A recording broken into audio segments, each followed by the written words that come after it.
We've been going to high schools, all around this country as a part of, stopping military recruiting, but not just like stopping and you shouldn't join, but actually unleashing the students to drive the military recruiters out.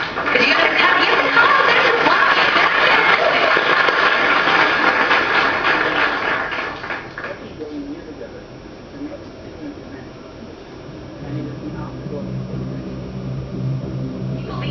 The whole Bush regime as, immoral and wrong. Students on campuses were like walking out of schools. The CIA would come on campus and students would chase them off. High school students were, including here, and then, high schools around the area. So it's time to bring that shit back.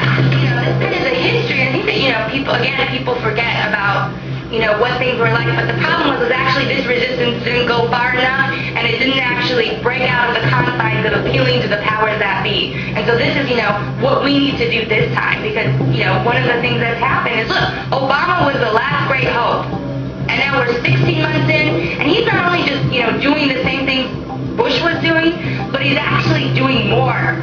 The whole problem with Obama is that he's able to rebrand this whole program in a way that makes people feel good about it. But the protests that happened and the resistance that happened, it was very important, but all of that got sucked out once they put out Obama.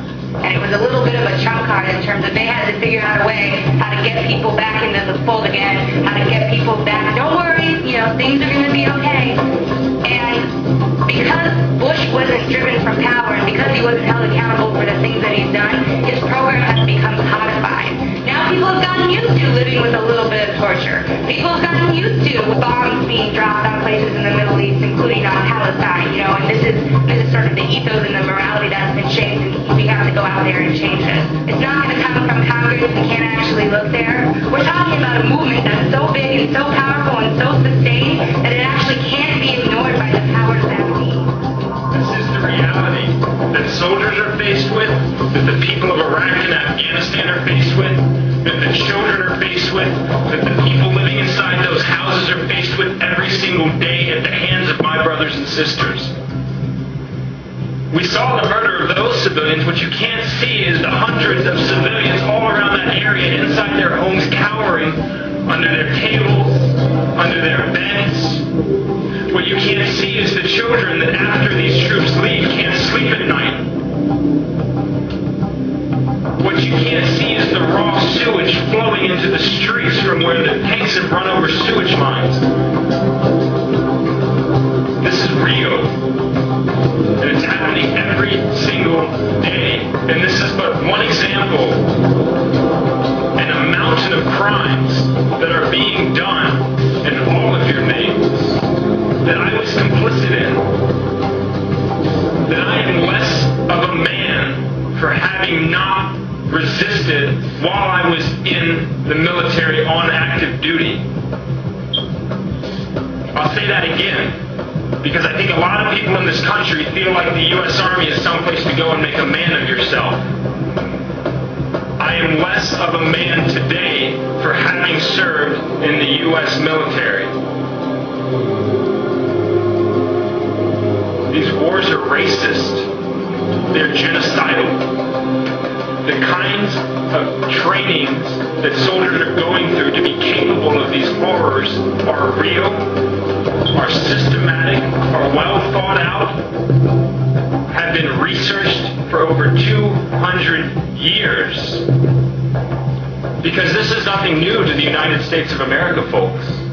This is nothing new. We have been doing this since our foundation. Everything we have, we've stolen.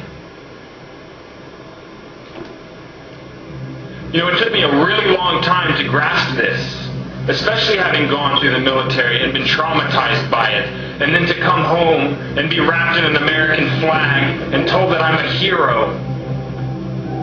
I can't ever get back what the Army took from me. I'm sorry.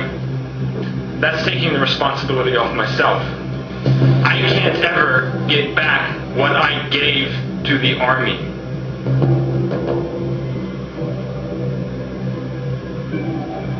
It is dehumanizing, physically, emotionally, mentally, sexually. our soldiers are being trained as predators, and they are being set loose on civilian populations that never even attacked us in the first place. I can't live with this. I can't live with it.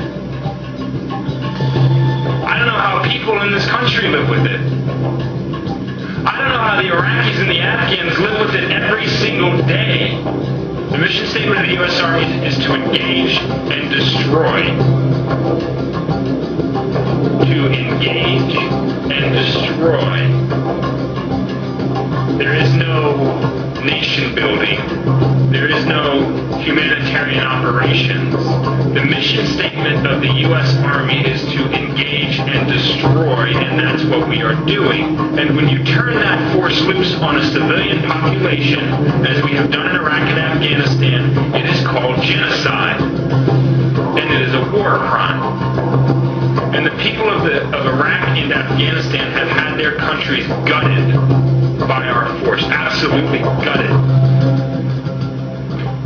This is real, people. And it's not going to stop. It is not going to stop until we do something about it. Until we liberate ourselves from our subservience to genocide. We have had our wills subverted over and over again, but we can forge the kind of movement capable of ending these crimes now and forever. We gotta do something. I feel we have not built the kind of movement that the government finds to be threatening.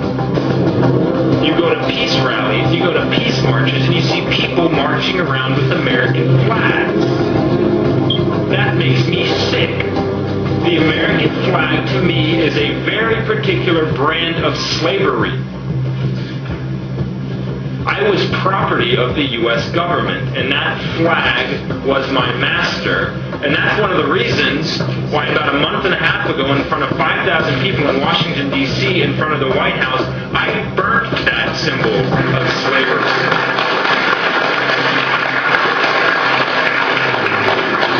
You go to peace rallies and you see people holding up signs that say support the troops.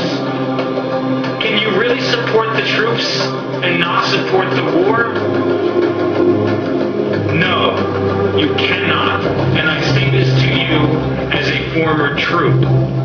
You know why these soldiers are over there doing this? Beyond the fact that they've been dehumanized to the point where they are capable of doing this? It's because they think that you support them.